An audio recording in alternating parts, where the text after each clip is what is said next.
इतनी शक्ति हमें देना दाता, मन का विश्व।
फूल खिलते हैं जब आप मुस्कुराते हैं, जहां जाते हैं चार चांद लगाते हैं। इस मंच की शोभा का क्या करना, इस मंच की शोभा का क्या करना, जहां आप जैसे मार्गदर्शक आते हैं, आप जैसे मार्गदर्शक आते हैं। नमस्कार to all dignitaries, guests, my dear student present here. I, Mahesh Deshmukh, privileged to extend a warm wishes on the behalf of Sri Vardhaman Jain Educational Research and Multipurpose Foundation family for today's program on Power of Youth. The name of program is Power of Youth. हमें फूल से यह सीख सकते हैं कि किस तरह हम अपने आप को निछावर करके बिना किसी स्वार्थ के दूसरों को सुगंध दे सकते हैं। ऐसे ही एक फूल की तरह हमारे प्रेरणा स्रोत, हमारे संस्था के फाउंडर स्वर्गीय श्री प्रेमचंद जी धांगड़ सर थे। सर हमेशा यही विचार करते थे कि मैं किस तरह इस नांदुरा शहर का गांवों के विद्यार्थियों को अच्छी शिक्षा दे सकूं। इसी मुख्य उद्देश्य से इस संस्था का निर्माण किया गया है। इस संस्था के माध्यम से बच्चों को अच्छी शिक्षा मिल रही है और भविष्य में मिलती रहेगी, ताकि जीवन में वो अपने लक्ष्य को प्राप्त करे और गर्व से कह सके कि मैं झांबड़ विद्या निकेतन का छात्र हूं। Few people are born great. Few people are born great. Few people achieve greatness. Born great people की अगर बात करें तो हमेशा महाराष्ट्र में रहते हैं, इसीलिए हम हमेशा बात करेंगे हमारे छत्रपति शिवाजी महाराज की, जो जन्म से ही एक born great पैदा हुए थे। बट जब few people who achieve greatness की अगर बात करें तो हम देखते हैं हमारे आदरणीय श्री प्रेमचंद जी धांगड़ सर को, क्योंकि उन्होंने अपना पूरा जीवन शिक्षा को बेहतरीन बनाने के लिए खर्च किया है, जिन्होंने अपने जीवन का मुख्य उद्देश्य ही बच्चों को बेहतरीन शिक्षा देना बनाया था। इसलिए हम उन्हें the person who achieve greatness ऐसे करके बुलाते हैं। शिक्षा के साथ साथ बच्चों में आध्यात्म, संस्कार और उत्साह की भी कभी कमी ना रहे, इसी उद्देश्य से आज सर के जन्मदिन के अवसर पर यह कार्यक्रम का आयोजन किया गया है। सर की याद में हर महीने की 9 तारीख को हमारे विद्यालय में बच्चों के लिए मोटिवेशन प्रोग्राम का आयोजन किया जाता है। आदरणीय सर की याद में कुछ पंक्तियां कहना चाहूंगा। वक्त की वो धूप या तेज हो आंधिया, वक्त की वो धूप या तेज हो आंधिया, कुछ कदमों के निशान कभी नहीं खोते, जिन्हें याद करके मुस्कुराते ये आंखें, जिन्हें याद करके मुस्कुराते ये आंखें, वो लोग दूर होकर भी दूर नहीं होते, दूर होकर भी दूर नहीं होते।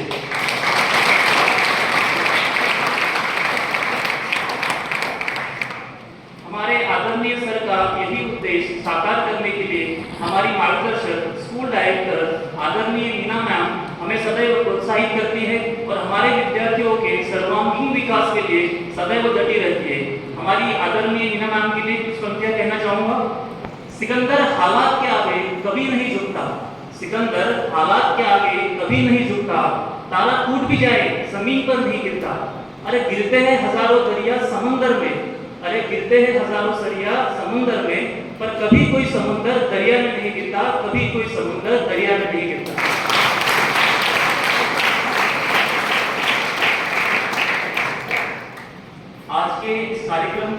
हमें मार्गदर्शक तथा प्रमुख अतिथि बड़े सौभाग्य से मिले हैं, उनका परिचय आपसे कराना चाहूँगा।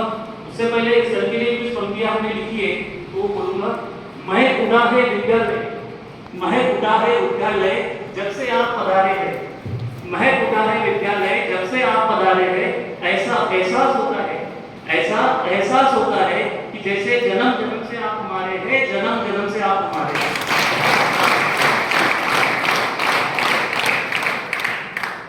हमारे आज के अतिथि आदरणीय एडवोकेट श्री दामोदर जी पिसे सर है। यह मूलतः शेगांव के निवासी है। सर ने अपना शिक्षण मास्टर ऑफ आर्ट अंग्रेजी तथा एलएलबी किया है। वर्तमान में सर शेगांव तथा खामगांव में सुप्रसिद्ध लॉयर के रूप में कार्य कर रहे हैं। साथ ही सर सामाजिक कार्य में भी सदा अग्रसर रहते हैं। सर एक बहुत बेस्ट मोटिवेशनल स्पीकर के रूप में भी हमारे इस रीजन में बहुत विख्यात है। सर बीते 13 वर्षों से समाज सुधार तथा प्रबोधन का महान कार्य बड़े निष्ठा से करते आए हैं। यह हम सबका सौभाग्य है कि आज इस कार्यक्रम के लिए यहाँ सर उपस्थित है। हम हमारे आदरणीय निरानाम से यह विनती करते हैं कि कृपया आप हमारे अतिथि आदरणीय श्री एडवोकेट जी पिसे सर का स्वागत मूवमेंटो तथा पुष्पगुच्छ देकर करें।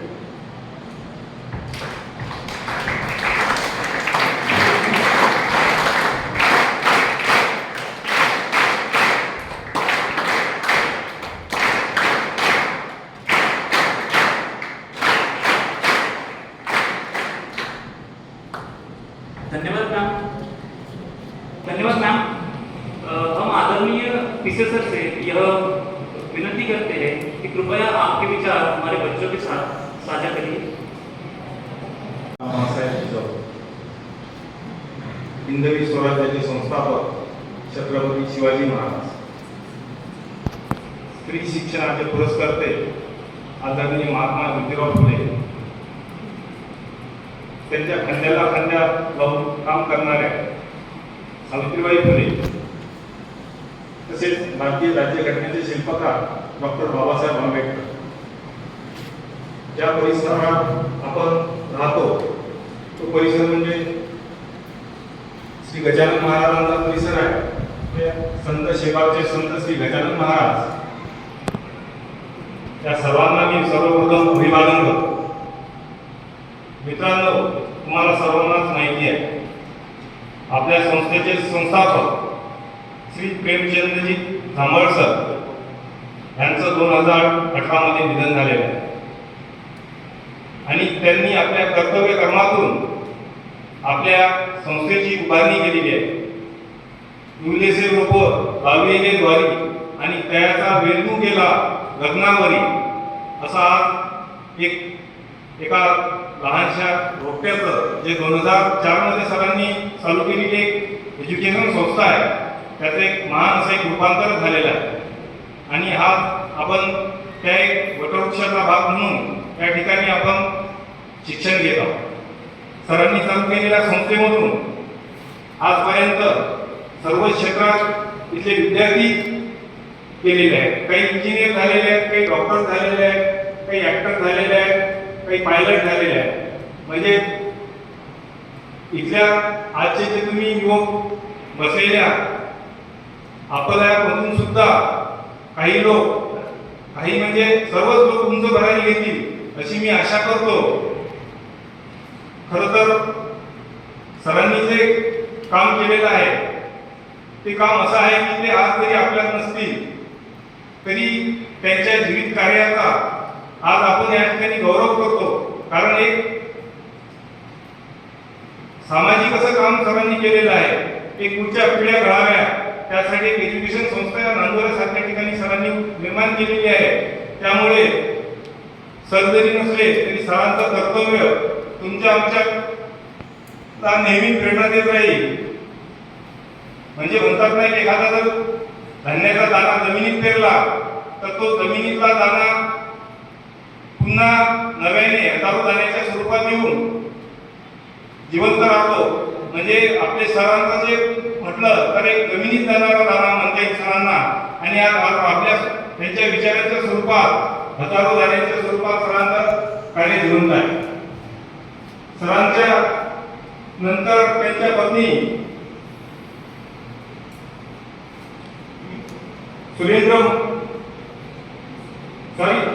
मिस मीनाजी झांबळ, त्याच्यानंतर त्यांचं काम पाहत आहे. तसेच शाळेच्या प्रिन्सिपल मॅडम, अनुभव मंत्री, तसेच sports teacher Surendra Mishra sir, या सर्वांचं उर्वरित जो स्टाफ पण आहे त्यांचं नाव या ठिकाणी मी घेऊ शकत नाही. त्या सर्वांचं मी या कार्यक्रमात स्वागत करतो. मित्रांनो, मराठीच्या प्रश्नपत्रिकेमध्ये एक प्रश्न दिलेला असतो की खालील वाक्यातील काळ बदला. एखादं मराठी भाषेतलं एखादं वर्तमान काळातलं वाक्य दिलेलं असतं आणि सांगितलं असतं की आता भूतकाळ करा. एखादं भूतकाळातलं वाक्य दिलेलं असतं आणि सांगितलं असतं की आता भविष्यकाळ करा. एखादं भविष्यकाळातलं वाक्य दिलेलं असतं आणि सांगितलं असतं की आता वर्तमान काळ करा. मराठी भाषेतील त्या वाक्याचा काळ हा बदलता येतो, पण वास्तविक जीवनातला काळ हा ना मागे नेता येतो ना पुढे आणता येतो. म्हणून वास्तविक जीवन जगत असताना जो काळावर स्वार होतो आणि जो वेळेचं महत्त्व जाणून काम करतो तोच जीवनात यशस्वी होतो. आज तुम्ही ज्या वयात जगत आहात ते तुमची अवस्था जी आहे ती तुम्ही तारुण्याकडे वाटचाल करत आहात. माणसाच्या जीवनाचे 3 प्रकार असतात. एक बाल्यावस्था असते, एक तारुण्यावस्था असते आणि एक वृद्धावस्था असते. बाल्यावस्थेमध्ये तुमच्याकडे कृती करण्याची क्षमता असते, पण तुमच्याकडे विचार नसतात. तारुण्यावस्थेमध्ये तुमच्याकडे विचार असतात आणि कृती करण्याची क्षमता असते. वृद्धावस्थेमध्ये तुमच्याकडे विचार भरपूर असतात, पण कृती करण्याची क्षमता नसते. म्हणजे मानवी जीवनाच्या जर वयाचा हा टप्पा घेतला तर तुमचा तारुण्याचा जो टप्पा आहे हा अतिशय महत्त्वाचा टप्पा आहे. आणि त्या टप्प्यावर असताना तुम्हाला तुमच्या वेळेचं, तुमच्या कामाचं नियोजन तुम्ही केलं पाहिजे. खरं तर आता जर आपली यावेळेची जर आपली सामाजिक परिस्थिती जर बघितली तर सामाजिक परिस्थिती अतिशय वाईट झालेली आहे असं म्हणायला हरकत नाही. आपण प्रत्येक जण अँड्रॉइड मोबाईलच्या माध्यमातून एक आभासी जीवन जगत आहोत. आपण व्हॉट्सअप, फेसबुक, इंस्टाग्राम या सगळ्या गोष्टीत आपण एवढे गुंतलेले आहोत की आपलं घरात आपण 4 जण बसलेले असताना 4 जण एकमेकांशी संवाद न साधता आपण व्हॉट्सअपवर, फेसबुकवर किंवा मोबाईलवर आपण गुंतलेले असतो. म्हणजे आपल्यातला जो संवाद आहे तो हरवलेला आहे. म्हणजे आपल्या आई वडिलांशी आपलं व्यवस्थित बोलणं नाही, आपल्या भावंडाशी, आपल्या नातेवाईकांशी, आपल्या आजोबाशी आपलं व्यवस्थित बोलणं नाही. त्यामुळे हा जो हरवलेला संवाद आहे हा आपल्याला पुन्हा निर्माण करायचा आहे.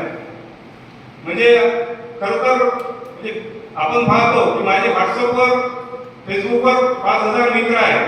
म्हणजे व्हॉट्सअपवर 5000 मित्र, फेसबुकवर 5000 मित्र आणि घराच्या बाहेर ओळखीना पुत्र, अशी परिस्थिती निर्माण होता कामा नये. तुमचे फेसबुकचे मित्र तुमच्या घरी कामा पडणार नाही, तुमचे व्हॉट्सअपचे मित्र तुमच्या कामा पडणार नाही. तुमच्या कामात पडतील ते तुमच्या जवळ असणारे मित्र, तुम्ही ज्याच्यासोबत संवाद साधता, ज्याच्यासोबत तुम्ही मैदानी खेळ करता, असे मित्र तुमच्या कामा पडतील. असे तुम्ही जास्त नाही, प्रत्येकानं आपल्या जवळचे 3-4 मित्र तरी जोडा, जेणेकरून तुम्ही तुमच्या ज्या भावना आहेत, तुमचे जे काही दुःख आहे ते तुम्ही त्या मित्रांना सांगू शकाल. नाहीतर काय, आता आपण पाहतो की मेडिकलच्या विद्यार्थ्यांना आत्महत्या केली, इंजिनिअरिंगच्या विद्यार्थ्यांना आत्महत्या केली. याचं कारण काय? याचं कारण एकच आहे की आपला जो मित्र आहे, आपला जो भावनिक आउटलेट आहे, तो आउटलेट करण्यासाठी आपल्याकडे कोणी व्यक्ती नसल्यामुळे आपण एक डिप्रेशन मध्ये जाऊ आत्महत्या करत आहोत. खरं म्हणजे तुमचा गुणवंत म्हणून तुम्हाला कधी म्हणता येईल? गुणवंत तुम्हाला तेव्हा म्हणता येईल की ज्यावेळेस तुम्ही सर्व बाबतीनं समृद्ध असाल. तुमच्याजवळ सामाजिक परिस्थिती तुमची चांगली असली पाहिजे, आर्थिक परिस्थिती तुमची चांगली असली पाहिजे, भौगोलिक परिस्थिती चांगली असली पाहिजे. म्हणजे तुम्ही कोणाच्या घरी जन्माला आले हे तुमच्या हातात नसते, पण तुम्ही म्हणजे तुमचे वडील कोण होत आहे हे तुमच्या हातात नाही, पण तुम्ही कोणाचे वडील व्हावे हे तुमच्या हातात आहे. खरं तर तारुण्याचे जे प्रकार आहेत त्या प्रकारामध्ये या युवावस्थेमध्ये तुम्ही असताना तुम्ही एक जागरूक नागरिकासारखं एक पुढचं भवितव्य या देशाचं जे आहे ते आहात, त्यामुळे आभासी जगातून बाहेर येऊन वास्तविकतेमध्ये जीवन जगा. तुमच्या म्हणजे अमेरिकेत जर एखाद्या प्रेरणा जर द्यायची असेल तर अमेरिकेच्या विद्यार्थ्यांसाठी, अमेरिकेच्या लहान मुलांसाठी एक काल्पनिक सुपरमॅन तयार करावा लागतो. पण आपल्या भारतात काल्पनिक सुपरमॅन तयार करण्याची आपल्याला गरज नाही. आपल्या समोर आपले छत्रपती शिवाजी महाराज हे आपले आदर्श आहे. छत्रपती शिवाजी महाराजांचा आदर्श घेऊन तुम्ही तुमच्या जीवनाची वाटचाल करा. शिवाजी महाराजांचं चरित्र तुम्ही आवर्जून वाचा, जेणेकरून तुम्हाला तुमच्या जीवनाची वाटचाल करत असताना शिवाजी महाराजांचा आदर्श डोळ्यासोबत घेऊन तुमच्या भविष्याची सुरुवात करा. तुमच्यामध्ये प्रत्येकामध्ये काही ना काही घडलेलं आहे. आपला 130-140 कोटीचा जो देश आहे, त्या देशात एवढी जनता असल्यावर तुमचा जन्म झालेला आहे. म्हणजे तुमच्यामध्ये काहीतरी वेगळेपण आहे, तुमच्यामध्ये काहीतरी वेगळेपण असल्यामुळे तुमचा जन्म झालेला आहे. ते आपल्यातलं वेगळेपण आपण शोधलं पाहिजे. सचिन तेंडुलकरला वयाच्या 10व्या वर्षीच कळलं की आपल्यात कोणता गुण आहे. त्यानं फलंदाजीकडे लक्ष दिलं, त्याला समजलं की आपण चांगल्या प्रकारची फलंदाजी करू शकतो. त्याने फलंदाजीकडे एवढं लक्ष दिलं की तो जागतिक कीर्तीचा फलंदाज झाला. शिवाय सचिन तेंडुलकर हा 12वी इंग्रजीच्या पेपरमध्ये नापास आहे, पण आज 12वीच्या पुस्तकामध्ये सचिन तेंडुलकरचा धडा आहे. म्हणजे एवढा धडा तुम्हाला यशाचा धडा जोडण्यासाठी पुरेसा आहे. सचिन तेंडुलकर सारखा षटकार अमिताभ बच्चनला मारता येणार नाही. अमिताभ बच्चन सारखा अभिनय लता मंगेशकर करता येणार नाही. लता मंगेशकर सारखं गाणं अशोक सराफला म्हणता येणार नाही.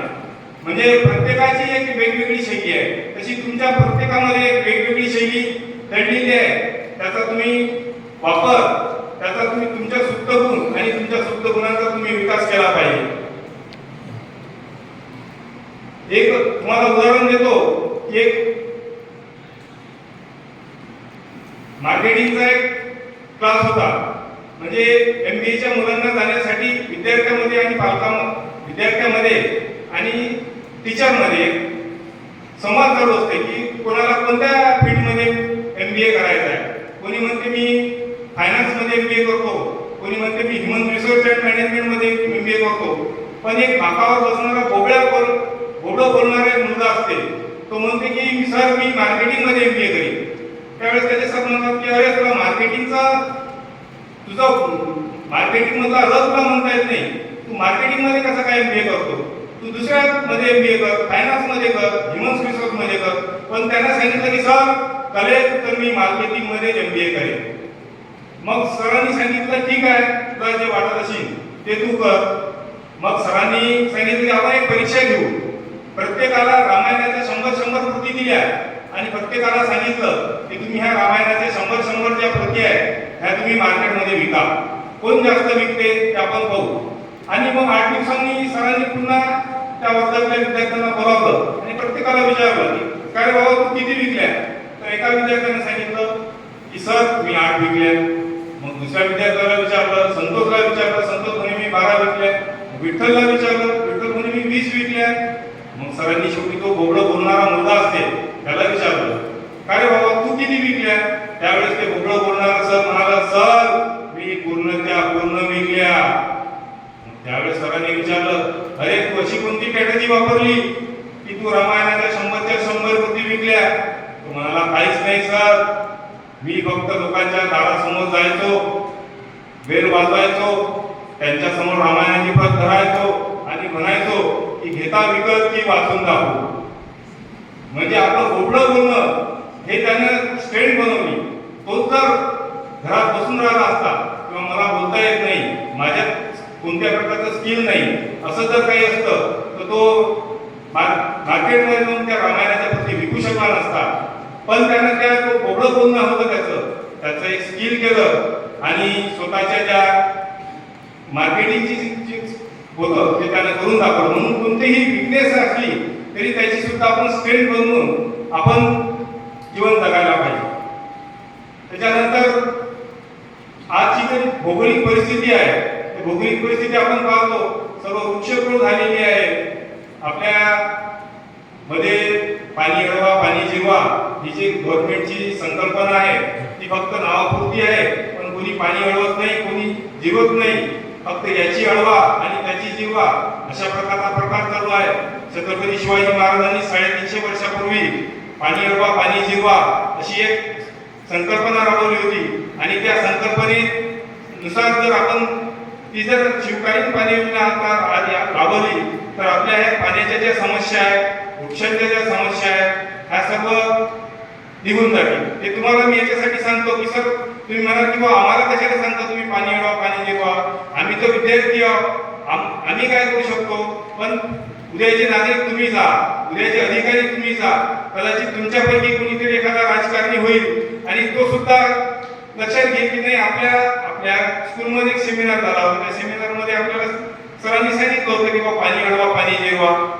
तो कदाचित त्याकडे लक्ष दिलं जाईल. म्हणजे उद्याचा जर समाज घडवायचा असेल तर तुमच्यातूनच समाज हा घडवला जाईल. फक्त डॉक्टर होणं, इंजिनियर होणं हे आपलं ध्येय नाही आहे, पण एक समाजाभिमुख कार्य करणं हे आपलं पुढचं ध्येय आहे.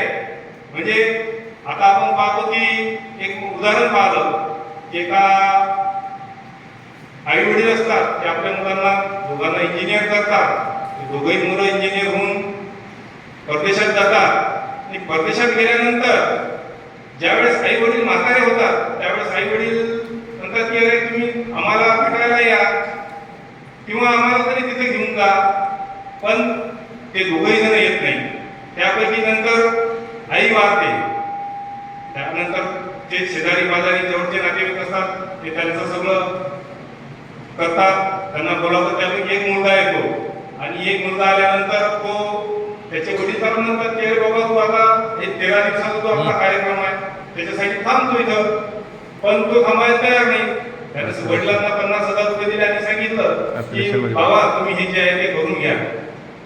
अरे पण तू आला, दादाले का नाही आणलं. त्यावेळेस तो म्हणाला की बाबा मी त्याला म्हटलं चल आपली आई गेलेली आहे आपल्या आईच्या अंतिम संस्कारासाठी चल. तर त्यावेळेस तो म्हणाला तू आता आईच्या वेळेस जा, ज्यावेळेस बाबाची पाळी येईल त्यावेळेस मी जाईल.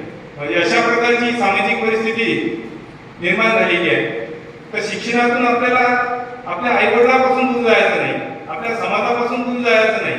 शिक्षण हे आपल्याला एक संस्कारक्षम बनवण्यासाठी शिक्षण आहे. आपल्यातले नीतिमूल्य ढासळण्यासाठी शिक्षण नाही. आपल्यातला स्वार्थीपणा हा बाजूला सारून समाजाभिमुख आपल्या आईवडिलांसाठी आपल्या पुढच्या पिढीसाठी आपण नवीन संस्कार निर्माण करण्यासाठी आपलं शिक्षण आहे. एक बागेचा एक एंट्री होता, त्या ठिकाणी एक शिपायाची कोर्ससाठी एक एंट्री होता. आता त्या शिपायाच्या कोर्ससाठी एवढी जागा एका जागेसाठी 1000 अर्ज आले. ते 1000 अर्ज आल्यानंतर एक इंटरव्ह्यू घेतला गेला. त्यातले एक जण शिपायाच्या कोर्ससाठी एक जण सिलेक्ट झाला. पण त्यातलाच तो पहिलेचा तिथला बागेतला कर्मचारी होता. त्याने सांगितलं की साहेब याला नोकरी देऊ नका. तो म्हणजे का बरं द्यायची नाही नोकरी. नोकरी याच्यासाठी देऊ नका म्हणे की याला जर तुम्ही नोकरी द्याल पण आपल्या बागेतला जो गोरिला आहे तो पडून गेला आणि गोरिला पडून गेल्यामुळे आता लोक बागेत काही पाहायला येणार नाही. मग आपला तो करमणुकीचा जो आपल्याकडे कर येत होता त्यातून आपण सर्व या बागेचा खर्च चालवत होतो तर तो आता आपल्याच्याने चालवला जाणार नाही. तर त्यावेळेस मॅनेजरचे हातपाय धरून तो नोकरी मागणारा विद्यार्थी एक कॅन्डिडेट आहे तो म्हणाला नाही सर मला कसंही करून मला नोकरी द्या. त्यावेळेस त्यानं सांगितलं की घाबरू नको, तुला नोकरी मिळून जाईल, पण तुला एक काम करावं लागेल. रोज गोरिलाचे कपडे घालून यायचे आणि बागेच्या पिंजऱ्यात बसून थांबायचे आणि गोरिलासारखे सर्व हावभाव करायचे. असं तो रोज त्याला नोकरी मिळाली.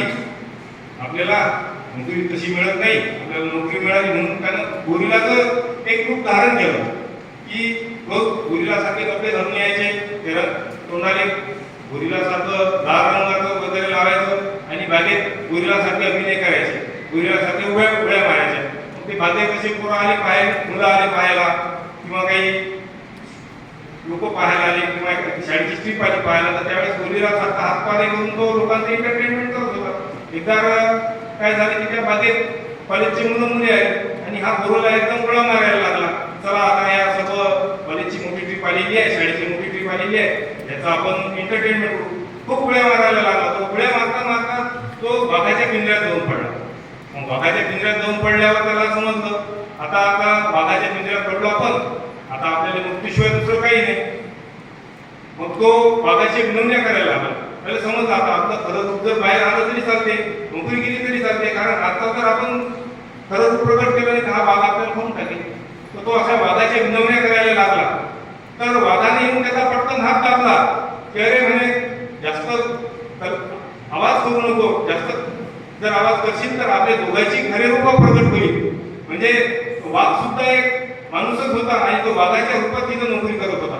म्हणजे अशी काही असं जर शिक्षण असेल की जे आपला स्वाभिमान सोडून आपल्याला करावं लागत असेल तर अशा शिक्षणाचा तुमचा पुढील प्रपंच, तुमच्या पुढील वाटचालीसाठी तुमचं शिक्षण असावं. मित्रांनो, शिवाजी महाराजांच्या जोडून आपल्याजवळ ज्या काही शिकायसारख्या गोष्टी आहेत त्या शिकायसारख्या गोष्टी म्हणजे अशा आहेत की शिवाजी महाराजांनी प्रत्येक संकटामध्ये जो संयम दाखवला तो अतिशय महत्त्वाचा संयम आहे. शिवाजी महाराज ज्यावेळेस आग्र्याच्या कैदेत होते त्यावेळेस शिवाजी महाराजांना औरंगजेबानं आपल्या 50व्या वाढदिवसासाठी बोलावलं होतं. एक पुरंदरचा तह झाला होता. त्या तहामध्ये मिर्झाराजे जयसिंग आणि शिवाजी महाराज यांच्यामध्ये एक तह झाला होता की बाबा शिवाजी महाराजांनी मिर्झाराजांना तहानुसार 23 किल्ले द्यावे आणि त्या 23 किल्ले दिल्यानंतरही औरंगजेबाची मनसबदारी फक्त करावी. मग शिवाजी महाराज आणि संभाजीराजे ते औरंगजेबाचे मनसबदार झाले आणि औरंगजेबाचे मनसबदार असताना शिवाजी महाराजांना औरंगजेबाच्या वाढदिवसानिमित्त 50व्या वाढदिवसानिमित्त आग्र्याला जावे लागले आणि आग्र्याला गेल्यानंतर शिवाजी महाराजांना सरदारांच्या रांगेत उभं करण्यात आलं आणि सरदाराच्या रांगेत उभं केल्यावर शिवाजी महाराजांचा अपमान झाला आणि तो शिवाजी महाराजांनी अपमान सहन केला नाही आणि तात्काळ औरंगजेबाच्या दरबारातून निघून गेले. औरंगजेबाला पाठ टाकून शिवाजी महाराज निघून गेले. असं यापूर्वी औरंगजेबाच्या दरबारात औरंगजेबाला पाठ टाकून कुणी निघून गेलं नव्हतं. तो औरंगजेबाला ती बाब खटकली आणि औरंगजेबाने शिवाजी महाराजला आग्र्याच्या कैदेत टाकले. पण शिवाजी महाराज 3 महिने औरंगजेबाच्या कैदेत असतानाही शिवाजी महाराज अजिबात डगमगले नाही. शिवाजी महाराजांनी अतिशय युक्तीनं आणि संयमानं औरंगजेबाच्या त्या आग्र्याच्या कैदेतून सुटका करून घेतली आणि शिवाजी महाराज आणि संभाजीराजे हे सुखरूप औरंगजेबाच्या कैदेतून बाहेर पडले. म्हणजे शिवचरित्रातून काय शिकण्यासारखं आहे, त्या शिवचरित्रातून जो भावनेचं नियंत्रण कसं करायचं, आपल्या भावनेवर नियंत्रण कसं करायचं ते शिवचरित्रातून शिकण्यासारखं आहे. तुम्हाला एखादी गोष्ट साध्य करण्यासाठी तुम्हाला एकाग्रता खूप महत्वाची असते. तुम्ही जर एका गोष्टीसाठी ध्यास घेतला तर तो तुम्ही पूर्ण करायला पाहिजे आणि त्या ध्यासासाठी तुम्हाला तुमच्या सातत्याची गरज असते. आता एक तुम्हाला उदाहरण देतो की एक राजा होता. त्याला आपल्या राजचिन्हासाठी एका वाघाच्या चित्राची गरज होती. त्यावेळेस त्यानं सर्व राज्यातले जे कलाकार आहेत ते वाघाचं चित्र काढू शकतात त्या सर्वांना बोलावलं आणि सर्वांना सांगितलं एक हुबेहूब असं एक वाघाचं चित्र निर्माण करा. सर्वांनी आपापल्या परीने वाघाचं चित्र निर्माण केलं. राजचिन्हासाठी वाघाचं चित्र आवश्यक होतं. सर्वांनी एक वाघाचं चित्र निर्माण केलं. पण ते वाघाचं चित्र ज्यावेळेस सगळे निर्माण झाले त्या कलाकारांना ते ठेवण्यात आले. त्या राज्यातल्या कलागुरूला बोलवण्यात आलं. त्या कलागुरूंनी येऊन पाहिलं तर त्या कलागुरूंनी एकही चित्र पसंत केलं नाही. राजांनी त्यांना विचारलं की बघ एवढे सगळे वाघाचे चित्र आपण निर्माण केलेले आहेत आणि तुम्ही यापैकी एकही तुम्हाला पसंत येत नाही. त्यांनी सांगितलं त्या चित्रामध्ये जिवंतपणा नाही. जिवंतपणा कसा असायला पाहिजे की या चित्राच्या समोर जर एखादा वाघ आणला तर तो वाघ उभरायला पाहिजे. त्यावेळेस हे चित्र जिवंत चित्र आहे असं आपल्याला मानता येईल. मग त्यावेळेस त्या राजांनी कलागुरूला विचारलं असं चित्र तुम्ही काढू शकता का? त्या कलागुरूंनी सांगितलं हो मी हे असं चित्र काढू शकतो, वाघाचं चित्र मी काढू शकतो, त्यासाठी मला 3 वर्ष लागतील. त्यांनी सांगितलं वाघाचं चित्र काढायचं आहे 5 मिनिटाचं काम आहे, 3 वर्ष कशाला पाहिजे? त्यावेळेस त्यांनी सांगितलं नाही मला 3 वर्ष लागतील. तर राजांनी विचार केला चला हे जर जिवंत चित्र वाघाचं काढून देत असतील तर आपल्याला 3 वर्ष काय 4 वर्ष देतो तुम्हाला. त्यावेळेस ते कलागुरू जंगलात गेले आणि जंगलात राहायला लागले. 6 महिने झाले. 6 महिन्यांनी राजांनी आपल्या शिपायाला पाठवलं की जा ते कलागुरू ते जंगलात गेले. ते जंगलात काय करून राहिले ते पहा. त्यावेळेस त्यांनी कलागुरू जंगलात गेले. कलागुरूंना पाहण्यासाठी शिपाई जंगलात गेले. त्या शिपायांना समजलं की कलागुरू हे वाघाच्या कळपात बसून आहे. त्यांना आणण्यासाठी तरी चला तुम्हाला राजाने बोलावं. त्यावेळेस ते सांगितलं नाही, मी येऊ शकत नाही, माझं चित्र काढण्याची माझी तयारी अजून पूर्ण झालेली नाही. शिपाई परत राजाकडे गेले आणि राजांना सांगितलं की ते यायला तयार नाही, ते वाघाच्या जवळच राहतात, वाघाच्या कळपात राहतात. त्यावेळेस राजाने म्हटलं ठीक आहे. परत 6 महिन्यांनी गेले. त्यावेळेस त्यांनी पाहिलं की ते शिपाईने पाहिलं कलागुरू एकदम वाघाच्या एकदम खांद्याला खांदा लावून वाघाच्या गळ्यात हात टाकून फिरून राहिले होते. त्यावेळेस शिपाईने परत राजांना सांगितलं की ते काही येत नाही, ते वाघाच्या सोबतच राहतात. त्यावेळेस शेवटी राजांनी ज्यावेळेस 3 वर्ष पूर्ण झाली त्यावेळेस त्यांना सांगितलं की आता त्यांना घेऊन या, ते काही करत असो आता त्यांना घेऊन या. शिपाई गेले आणि त्या कलागुरूंना घेऊन आले. मग कलागुरूंना ज्यावेळेस राजांनी सांगितलं की आता 3 वर्ष झाली तुम्ही वाघाचं चित्र काढून द्या, त्यावेळेस कलागुरूंनी एक कागद मागितला आणि लगेच 5 मिनिटात वाघाचं चित्र काढून दिलं. त्यावेळेस राजाने विचारलं तुम्ही तर वाघाचं चित्र केवळ 5 मिनिटात काढून दिलं, मग 3 वर्ष कशाला घेतली? त्यावर त्या कलागुरूंनी सांगितलं की वाघाबरोबर वाघ झाल्याशिवाय वाघ पण येत नाही आणि जोपर्यंत ते वाघ पण माझ्यात येत नाही तोपर्यंत मी वाघाचं चित्र काढू शकणार नाही. म्हणजे एखाद्या गोष्टीची एवढी एकाग्रता पाहिजे, त्या गोष्टीसाठी तुम्हाला आपला पूर्ण तन आणि मन धन देऊन आपण त्या गोष्टीकडे वळलं पाहिजे. मित्रांनो, समाजामध्ये सर्व बदल होत आहेत. पूर्वीच्या काळीचं जे राहणीमान होतं ते राहणीमान शक्यतो ग्रामीण भागात होतं. आपल्या देशाची बरीचशी जी जनता आहे ती ग्रामीण भागात राहत होती. शेती हाच एक व्यवसाय होता, पण आता त्यानंतर व्यवसायाचं जे स्वरूप आहे ते बदललेलं आहे. नोकरी व्यवसायाच्या निमित्तानं इंडस्ट्रीज आल्या, IT सेक्टर आलं, त्या निमित्तानं सर्व लोक आता बाहेर यायला लागलेले आहेत. आणि जसे बाहेर यायला लागले म्हणजे त्या काळातले जे कायदे होते ते कायदे अपुरे पडायला लागले. म्हणजे त्यावेळेस जे सायबर क्राईम होते त्यावेळेस ते घडत नव्हते, पण आता ते सायबर क्राईम घडायला लागलेले आहे. म्हणून एक सायबर क्राईम नावाचा कायदा अस्तित्वात आलेला आहे. आपला जो एव्हिडन्स ऍक्ट होता, भारतीय कायदा, भारतीय पुरावा कायदा, त्यामध्ये सुद्धा बदल करण्यात आलेला आहे. एक 65(1) एक सेक्शन त्यामध्ये लागू करण्यात आलेला आहे. किंवा इन्फॉर्मेशन टेक्नॉलॉजी म्हणजे इलेक्ट्रॉनिक एव्हिडन्स कसा देण्यात यावा त्या संदर्भात एक 65 ही असे एक अमेंडमेंट झालेली आहे. आणि हे जे कायदे आहेत हे प्रत्येक वेळेस बदलण्यात जाणार. पहिले महिलांवर अत्याचार होत होते, त्यामुळे एक कायदा निर्माण झाला भारतीय दंड संहितेमध्ये की एक 498 कलम आलं. त्या कलमानुसार एखाद्या स्त्रीवर, विवाहित स्त्रीवर जर अत्याचार होत असेल तर त्या अनुषंगानं त्या अत्याचारासाठी एक कायदा निर्माण झाला. त्या कायद्यानंतर तो कायदा अपुरा पडायला लागला. मग एक 125 ची प्रोव्हिजन आली, फावती. एखाद्या स्त्रीला जर आपल्या तिच्या नवऱ्याने टाकून दिलेलं असेल आणि ती जर आपला उदरनिर्वाह करण्यासाठी सक्षम नसेल तर तो एक फावतीचा असा एक कायदा आलेला आहे. त्याच्यानंतर तोही कायदा अपुरा पडला. त्यानंतर एक डोमेस्टिक व्हायलन्स ऍक्ट निर्माण झाला 2005 मध्ये की एखाद्या विवाहित स्त्रीला जर तिच्यावर अन्याय अत्याचार होत असेल तर त्या कायद्यानुसार तिला प्रोटेक्शन ऑफिसर नुसार ते आपल्या स्वतःचं संरक्षण करू शकते. त्याच्यानंतर तिला हाऊसहोल्ड, राहण्याची व्यवस्था, खाण्यापिण्याची व्यवस्था, मेडिकलची व्यवस्था असा एक वेगळा कायदा आलेला आहे. आता समजा पहिलेच्या कायद्यामध्ये चोरीची एक डेफिनेशन होती की एखादी वस्तू जर एका ठिकाणी दुसऱ्या ठिकाणी नेली तर ती चोरी होत होती. पण आता एक डेफिनेशन आहे इन्फॉर्मेशन टेक्नॉलॉजीमुळे ते बदललेली आहे. समजा एखादी गोष्ट जी आहे, एखादी गोष्ट एखादा कॉपी आहे, एखादी कॉपी जर आपण त्या कॉपी करून पेस्ट करून आपल्याकडे वळवली त्याला न सांगता, त्याची संमती न घेता, ही सुद्धा चोरीच आहे.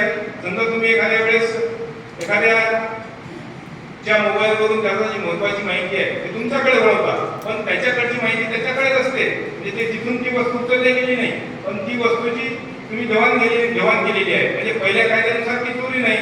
पण आता जर त्याची जी इन्फॉर्मेशन आहे, महत्वाची इन्फॉर्मेशन, ती जर तुम्ही तुमच्याकडे वळून घेतली तर ती बाब कायद्याच्या म्हणजे चोरीच्या संदर्भामध्ये this things are come into a cyber crime. म्हणजे अशा प्रकारचे समाजामध्ये बदल झालेले आहेत. आणि आपण स्वतः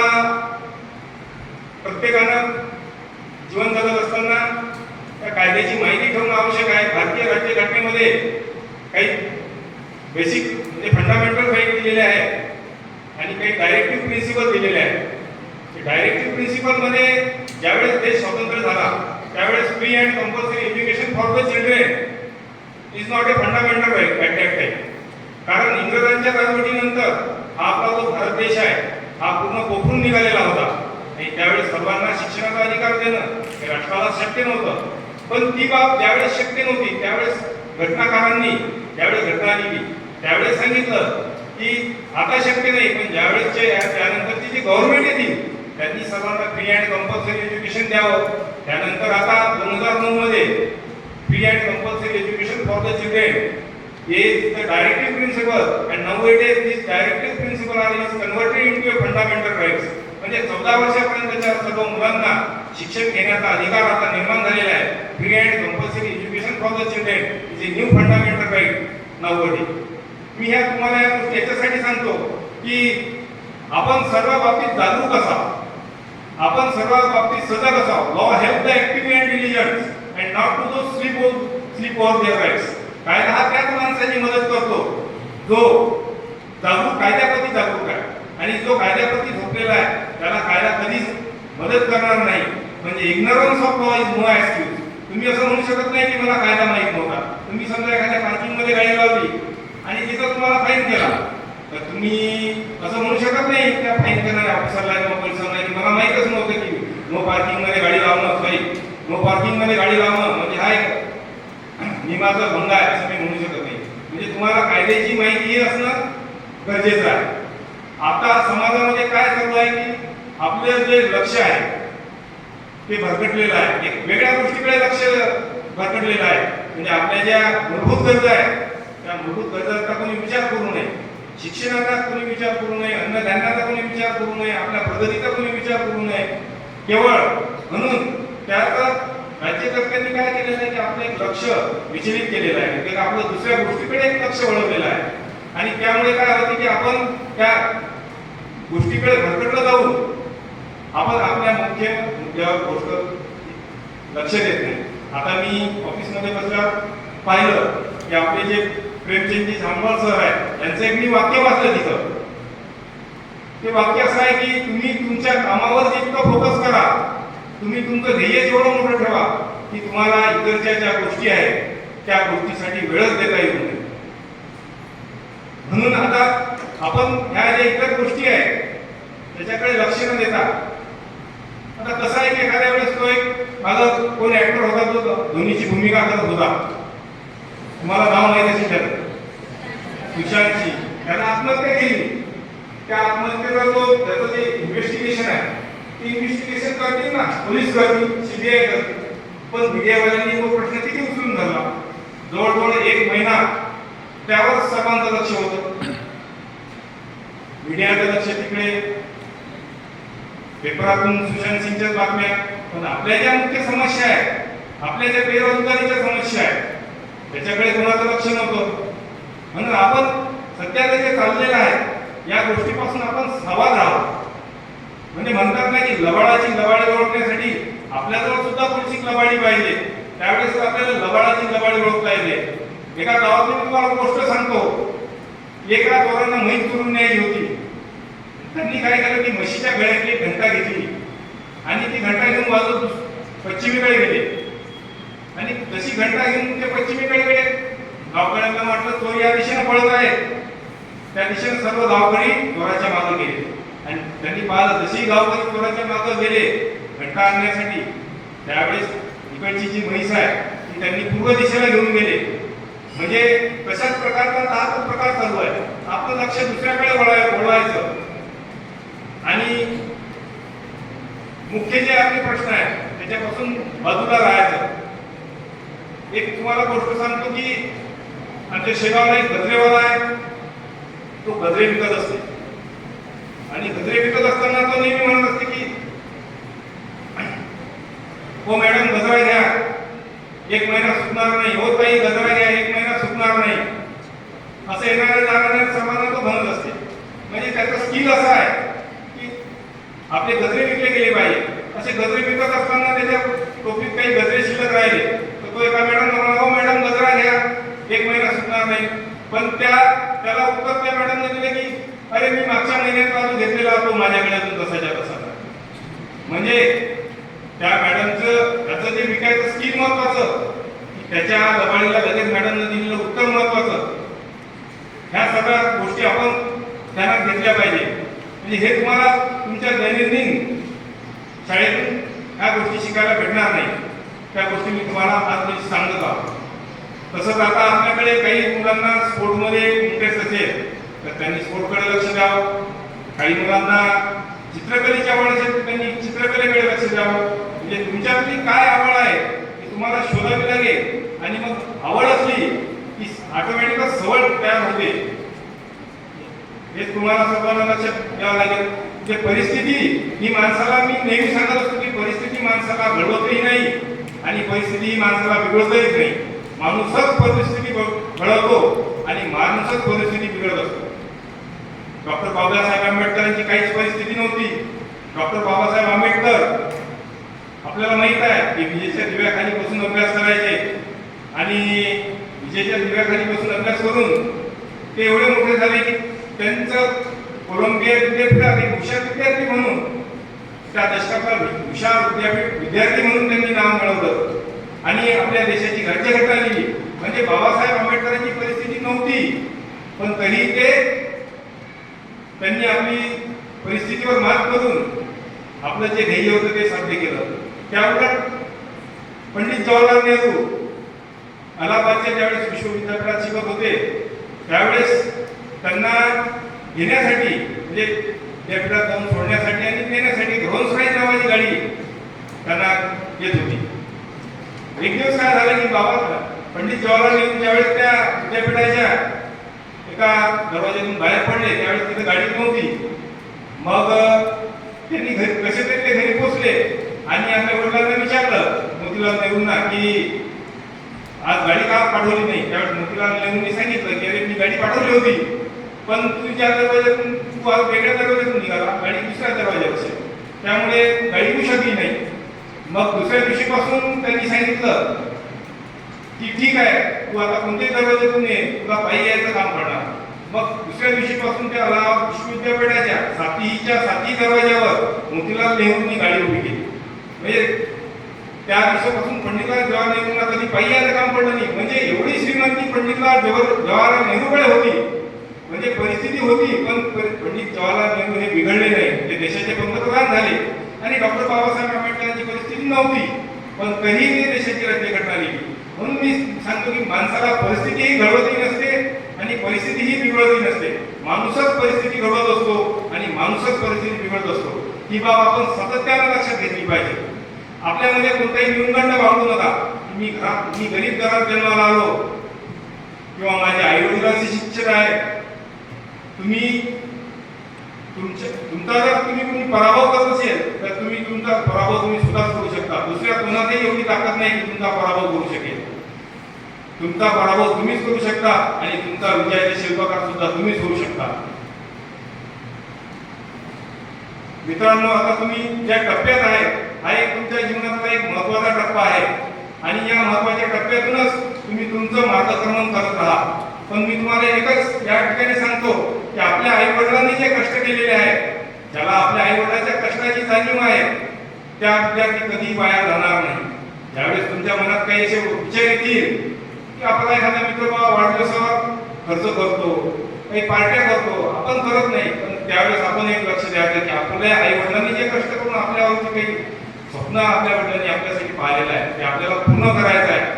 आपल्या आई वडिलांचं स्वप्न पूर्ण करण्यासाठी आपल्या आई वडिलांनी काय कष्ट करून आपल्याला शाळेत पाठवतात, त्यांनी स्वतःचे जे वैयक्तिक खर्च असतात, ज्या त्यांच्या आवडीनिवडी असतात, त्या बाजूला साधून तुम्हाला शाळेत पाठवतात आणि त्याचं आपण त्या गोष्टीला धरून आपण सर्व गोष्ट आपलं जे वाटचाल आहे करायला पाहिजे. ज्या विद्यार्थ्याला आपल्या आई वडिलांच्या कष्टाची जाणीव आहे तो विद्यार्थी कधीही वाया जाणार नाही याची मी तुम्हाला या ठिकाणी खात्री देतो.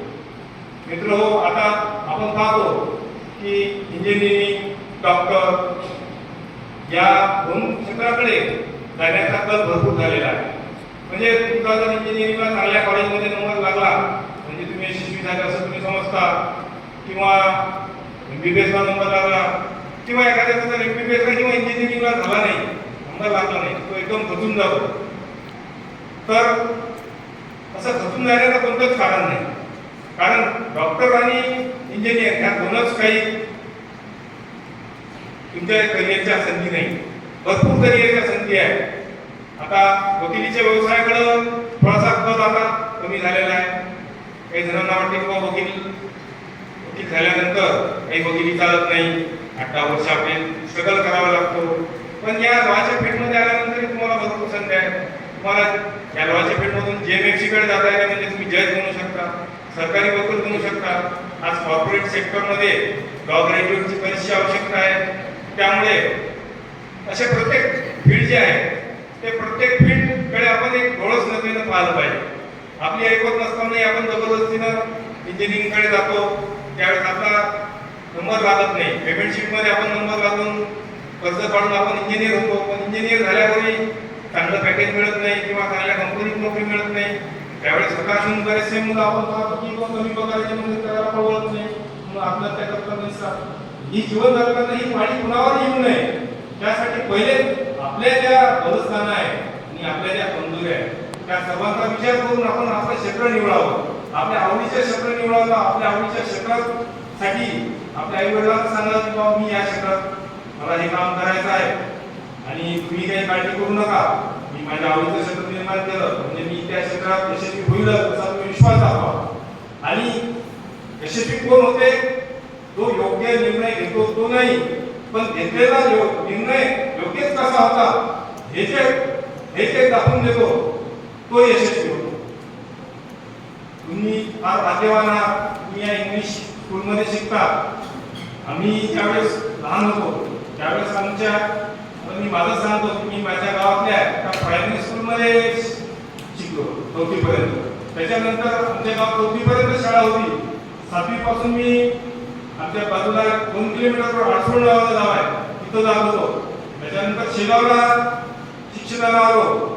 सर्व मराठी माध्यमातूनच शिक्षण झालेलं आहे आणि त्यावेळेस शिक्षणावर जो खर्च होता तो अतिशय कमी होता. आता खर्च वाढलेला आहे, पण तुमच्यासाठी सर्व साधन सामुग्री उपस्थित आहे. तुम्ही या विज्ञानाच्या युगात जगत आहात, तुम्हाला कोणत्याही गोष्टीची कमी नाही. आता कोणाकडे गरिबी राहिलेली नाही, सर्वजण आपापल्या परीनं एक चांगल्या परीचं जीवन जगत आहे. तुमच्या आई सक्षम आहे तुम्हाला शिक्षण करण्यासाठी, तुमचं भवितव्य घडवण्यासाठी. फक्त तुम्हाला तुमचं जे अभ्यासाचं जे तुमचं नियोजन आहे ते योग्य करावे लागेल. तुम्हाला तुमचा जो दैनंदिनी आहे ते ठरवावे लागेल. तुम्ही ठरवलेल्या दैनंदिनीमध्ये तुम्ही तुमचं सातत्य राखायला पाहिजे. सातत्य हा सर्वात महत्त्वाचा घटक आहे. तर तुम्ही ठरवले की मी रोज 4-5 तास अभ्यास करेल, तुम्ही 2 दिवस अभ्यास करता, तिसऱ्या दिवशी तुम्ही परत तुमच्या व्हॉट्सअप, फेसबुक, इंस्टाग्राम या दुनियेत तुम्ही असाल तर तुमचा काही उपयोग होणार नाही. तुम्हाला जर खरोखर तर यश साध्य करायचं असेल तर तुम्हाला तुमच्या अभ्यासाचं सातत्य राखावं लागेल, तुमच्या व्यायामाचं सातत्य राखावं लागेल, तुमच्या खेळाचं सातत्य राखावं लागेल. सातत्य हा सर्वात महत्त्वाचा गुण आहे. तुमच्यात अनेक गुण असतील, पण त्या गुणाचं संवर्धन करण्यासाठी, त्या गुणांना मोठं करण्यासाठी जर सर्वात महत्त्वाचा जो गुण आहे तो म्हणजे तुमचं सातत्य. तुम्ही जर ठरवलं ना मला सकाळी 2 तास अभ्यास करायचा, कोणत्याही परिस्थितीत 2 तास अभ्यास करा. तुम्ही जर ठरवलं मी संध्याकाळी मैदानावर जाऊन 1 तास खेळायला जाईल तर 1 तास मैदानावर जाच. दुसरी गोष्ट, आपल्या आई वडिलांचा, आपल्या शिक्षकांचा, आपल्या गुरुजनांचा आपण नेहमी सन्मान केला पाहिजे. आपल्या नेहमी सकारात्मक आपण भाषा बोलली पाहिजे. आपल्या मित्राबद्दल, आपल्या आई वडिलांबद्दल, आपल्या जे काही आपण त्या जीवनात करणार आहोत त्या बाबतीत आपण सकारात्मक एक दृष्टिकोन ठेवला पाहिजे. आणि सकारात्मक दृष्टिकोन जर ठेवसाल तरच तुम्ही तुमच्या जीवनात यशस्वी व्हाल. तसं तुमच्या शिक्षकांनी तुम्हाला भरपूर मार्गदर्शन केलेलं असेल, कदाचित माझ्यापेक्षा चांगलं मार्गदर्शन तुम्हाला रोज करत असतील, पण एक वेगळा व्यक्ती म्हणून मी तुम्हाला हे सांगतो की आपल्या जे शिक्षकांनी दिलेले जे आपले संस्कार आहेत, आपल्या आई वडिलांचे जे कष्ट आहेत ते मित्रांनो विसरू नका. आपल्यातला जो कलागुण आहे तो जोपासा, आपला छंद आहे तो जोपासा, व्यसनापासून दूर राहा. छत्रपती शिवाजी महाराजांनी कोणत्याही प्रकारचं व्यसन केलं नाही. आपल्या आईच्या आज्ञेद्वारे शिवाजी महाराज ज्यावेळेस राजसाहेब जिजाऊंचं निधन झालं त्यावेळेस शिवाजी महाराजांना खूप दुःख झालं. म्हणजे आपल्या आईच्या आज्ञेत शेवटपर्यंत राहणारा एकमेव राजा म्हणजे छत्रपती शिवाजी महाराज आहे.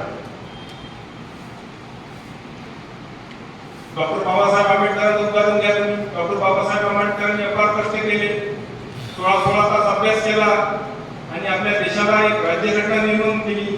आपल्या देशातील जो समाज होता जो एक तळागाळातील समाज होता तो तळागाळातील समाज त्यांनी आपल्या या प्रवाहात आणला, एक चांगली दिशा दिली. म्हणून आज आपण डॉक्टर बाबासाहेब आंबेडकरांची जयंती करू शकतो. तुम्ही एखादं घर बांधलं, तुम्ही 1 कोटीचं घर बांधलं, तुम्ही 25 लाखाची कार घेतली तर ती जगाच्या नक्षावर कधी दिसणार नाही. जगाच्या नक्षावर तुमचं जे दिसेल ते तुमचं फक्त काम दिसेल. आपल्या संस्थेचे जे संस्थापक आहेत प्रेमचंदजी झांबड सर यांनी जे काम केलेलं आहे ते त्यांचं काम सदैव जगाच्या नक्षावर दिसत राहणार आहे. एक सामाजिक एक शैक्षणिक संस्था त्यांनी या ठिकाणी उभी दिलेली आहे आणि त्यांच्या पश्चात आदरणीय मीनाताईजी झांबड ते काम पाहत आहेत. मी सुद्धा त्यांचं या ठिकाणी कौतुक करतो की आपल्या पतीच्या आकस्मिक निधनानंतरही त्यांनी समर्थपणे या संस्थेची जी धुरा आहे ती सांभाळलेली आहे आणि यानंतरही त्या आपल्या संस्थेसाठी अथक परिश्रम करत राहतील अशी मला आशा आहे. त्यानंतर आपल्या संस्थेची जे आज रोजी 2004 मध्ये जे संस्था झाली आणि आज आपले जे संस्थापक आहेत प्रेमचंदजी झांबड सर यांचा आज वाढदिवस आहे आणि त्या निमित्तानं आपण या ठिकाणी त्यांच्या स्मृतीला प्रेरणा देण्यासाठी किंवा त्यांच्या स्मृती जपण्यासाठी हा सेमिनार आयोजित केला जातो आणि त्या माध्यमातून मला इथं बोलावलं आणि मला इथं मार्गदर्शन करण्याची संधी दिली त्याबद्दल मी सर्व गुरुजनांचे संस्थेचे व इथं सर्व स्टाफचे व आपण सर्व विद्यार्थ्यांनी माझं जे बोलणं आहे ते ऐकून घेतलेलं आहे. त्यामुळे मी सर्वांचे आभार मानतो व इथं थांबतो. धन्यवाद.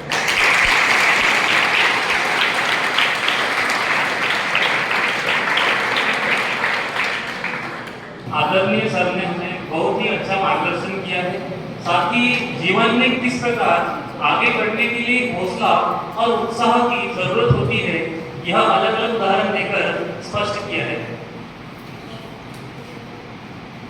सर ने जो बातें बताई है इस पर एक कविता आपको सुनाना चाहूंगा. थोड़ी कविता मराठी में है, क्या आप सुनना चाहेंगे सभी लोग? Thank you.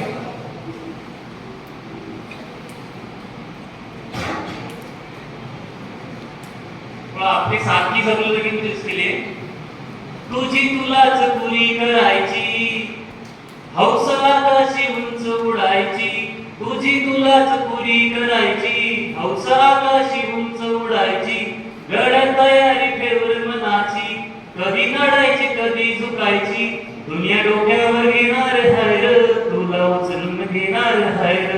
दुनिया डोक्यावर घेणार हायर तुला उचलून घेणार हायर.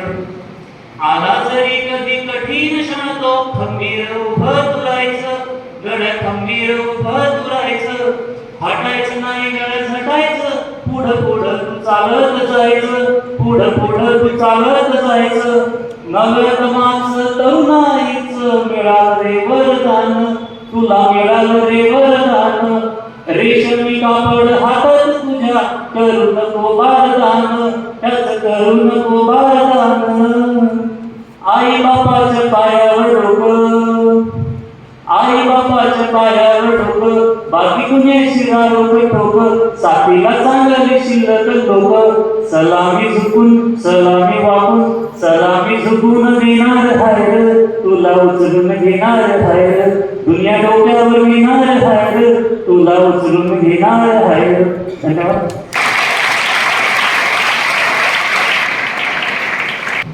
आज हमारा यह कार्यक्रम संपन्न हुआ है, उसके फोटो खान की जिम्मेदारी भी मेरे ऊपर है.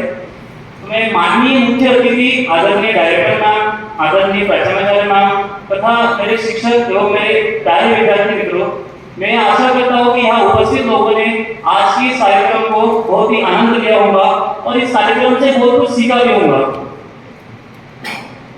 हम विद्यालय की ओर से उन सभी लोगों का धन्यवाद करना चाहेंगे कि जिनकी वजह से आज यह कार्यक्रम सफल हो सका। हम विद्यालय की ओर से पधारे हुए मेहमान हमारे आदरणीय एडवोकेट सी पीसी सर का तहे दिल से आभार व्यक्त करते हैं। उन्होंने अपना बहुमूल्य समय हमारे विद्यालय में आकर इस कार्यक्रम के लिए निकाला, उसके लिए मैं उनका आभार व्यक्त करता हूँ।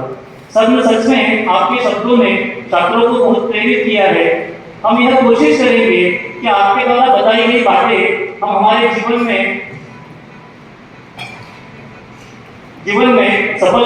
जीवन को सफल बनाने में काम आ सके। हम सौभाग्यशाली है कि हमारी संस्था के डायरेक्टर आदरणीय मीना मैम का हमें समर्थन मिला। मैम हमारे लिए प्रेरणा और प्रोत्साहन का बहुत बड़ा स्रोत है। हम उनका भी धन्यवाद करते हैं। हम हमारे आदरणीय प्रिंसिपल मैम का भी धन्यवाद करना चाहेंगे, जिनके मार्गदर्शन और अनुभव का हमें इस कार्यक्रम को सफल बनाने के लिए बहुत ही योगदान रहा।